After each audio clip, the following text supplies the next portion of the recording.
Hello दोस्तों, तो कैसे हैं आप सब। स्वागत है मेरे हिंदी शॉर्ट हैंड डिक्टेशन में 150 शब्द प्रति मिनट के स्पीड से। स्टार्ट। उपाध्यक्ष महोदय, रूस में भारत के जो मानचित्र प्रकाशित हुए हैं उनमें भारत के कुछ हिस्से को सही तरीके से नहीं दिखाया गया है। इसको सरकार भी मानती है और इस विषय पर कोई मतभेद नहीं है। प्रश्न यह है कि अगर किसी देश ने हमारे देश का गलत मानचित्र प्रकाशित किया है तो एक सरकार के रूप में भारत सरकार का जो कर्तव्य है उसने उसको निभाया है या नहीं, और अगर निभाया है तो किस प्रकार से निभाया है। जब भारत सरकार का ध्यान इसमें प्रकाशित उस मानचित्र की ओर दिलाया गया जिसमें हमारे देश के कुछ भाग को गलत ढंग से दिखाया गया था, तो उसने 1956 में ही, जबकि न तो भारत और चीन की सीमा का प्रश्न पैदा हुआ था, इस बारे में रूस ने विरोध किया। इसके बाद भारत सरकार ने लगातार 4 बार रूस सरकार से लिखित रूप से विरोध किया कि हमारे मानचित्र को ठीक से नहीं दिखाया गया है। जिस मानचित्र को लेकर यह चर्चा हो रही है, जब उसकी ओर भारत का ध्यान गया तो उसने जून, जुलाई और अगस्त में लगातार 3 बार अपने राजदूत के माध्यम से और रूस के जो अधिकारी हमारे देश में आए उनसे बातचीत करके रूस का ध्यान इस ओर आकर्षित किया कि उसने देश का मानचित्र ठीक नहीं दिखाया है। प्रश्न यह है कि जिस मानचित्र के बारे में हम चर्चा कर रहे हैं उसके बारे में हमें चिंता होनी चाहिए या नहीं।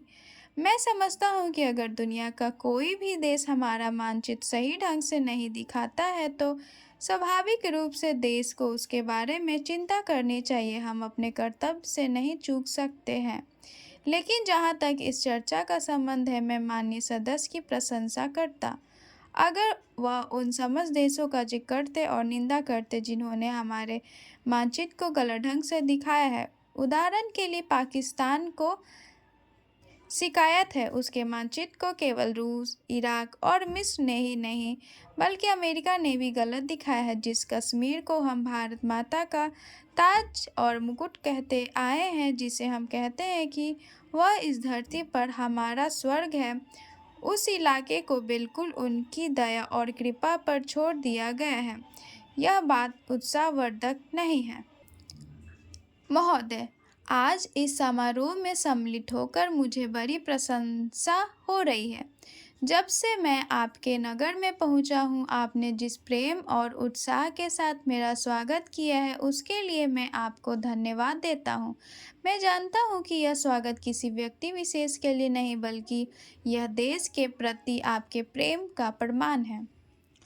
भारतवर्ष जब से स्वतंत्र हुआ है उसके सामने बड़ी बड़ी कठिनाइयाँ रही है, परंतु ईश्वर की दया से हम एक एक कठिनाई को हल करते गए हैं और आज कहा जा सकता है कि अब हमें प्रगति के लिए प्रशस्त मार्ग मिल गया है। यदि हम चाहें और देश के लिए आपस में मिलजुल कर साहस तथा उत्साह के साथ काम करें तो संसार में ऐसी कोई चीज़ नहीं जो इस देश के लिए दुर्लभ हो। इसीलिए एक ऐसे दिन का मानना जिस दिन देश की उन्नति के लिए एक बहुत बड़ा कदम उठाया गया था स्वाभाविक ही है। अंग्रेजों के साथ जिस समय स्वराज के लिए समझौता हुआ उस समय उन्होंने और सब चीज़ों के साथ साथ एक काम और किया जिसका परिणाम कुछ भयंकर हो सकता था। जहाँ एक ओर अंग्रेजी राज सीधे तौर पर चलता था, वहाँ दूसरी ओर देसी नरेशों के अधीन 600 से अधिक रियासतें भी थीं। ब्रिटिश सरकार ने जाते समय यह घोषणा कर दी कि ये सभी रियासतें अपने को उन सभी शर्तों और बंधनों से मुक्त समझे जो उन्होंने ब्रिटिश सरकार के साथ किए थे, और प्रत्येक का अधिकार है कि वह चाहे तो हिंदुस्तान के साथ अथवा पाकिस्तान के साथ मिल जाए या अपने को स्वतंत्र रखे। एक नीति के रूप में यह बात बिल्कुल ठीक थी, परंतु यदि हमारे देसी नरेशों के हृदय में भी वह देश प्रेम नहीं होता जो उन्होंने दिखलाया तो संभव था कि यह भारतवर्ष के बदले आज भारतवर्ष के कई टुकड़े हुए होते। यह समस्या देश के एक भाग में अब तक तय नहीं हो पाई है और वह भाग कश्मीर का है।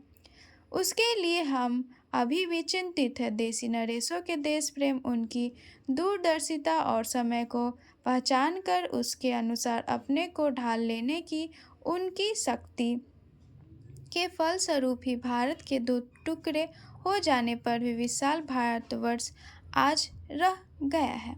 स्टॉप। ये डिक्टेशन आप सबको कैसी लगी मुझे कमेंट में ज़रूर बताएं और लाइक सब्सक्राइब करना बिल्कुल भी ना भूलें। धन्यवाद।